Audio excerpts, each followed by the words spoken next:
Voici le croquis qui correspond à la figure de l'exercice demandé. Nous avons un carré, 6 cm de côté, on nous demande la diagonale. Alors je vais quand même compléter un carré à tous ses côtés de la même longueur, et il y a 4 angles droits. L'idée dans cette figure-là qui est devenue un petit peu chargée, c'est d'imaginer dans quelle sous-figure je pourrais travailler. Et là, on peut avoir l'idée de travailler dans le triangle rectangle. Pour ce faire, je vais justement isoler la figure qui m'intéresse.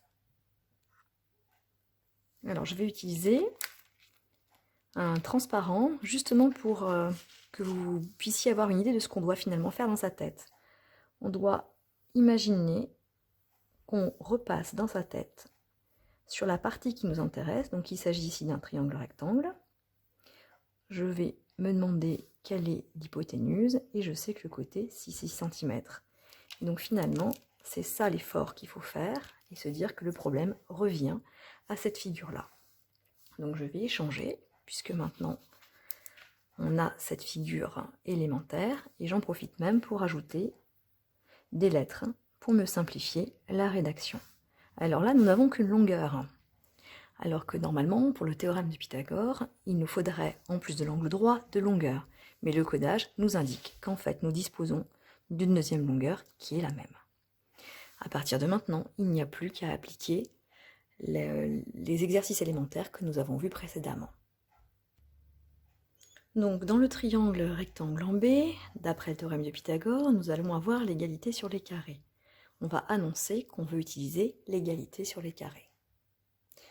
Je vais dessiner les carrés.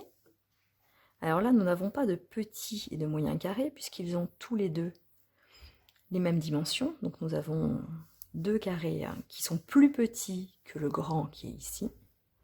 Mais ça ne change pas ce que dit le théorème de Pythagore qui dit l'aire des deux plus petits carrés, on pourrait l'énoncer comme ça, est égale ensemble, la somme des deux aires est égale à l'aire du grand carré. Donc ici, on va calculer les carrés. 6 cm x 6 cm, 36 cm². Donc nous avons deux fois la même réponse, ce qui va nous faire 72 cm². Et nous passerons à la racine pour trouver ce qu'on nous demande depuis le début, donc AC, qui se trouve être la diagonale. Alors voyons la trace que nous laissons. Nous laissons que AC au carré est égal à 36 cm² plus 36 cm². AC au carré est égal à 72 cm², et en utilisant la racine, nous allons trouver le côté demandé. En tapant à la calculatrice racine de 72, nous allons trouver la valeur approchée de 8,5 cm.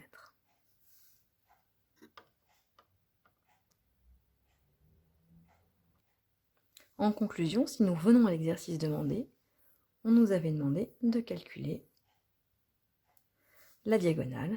Eh bien, nous venons d'avoir AC, la diagonale de ce carré.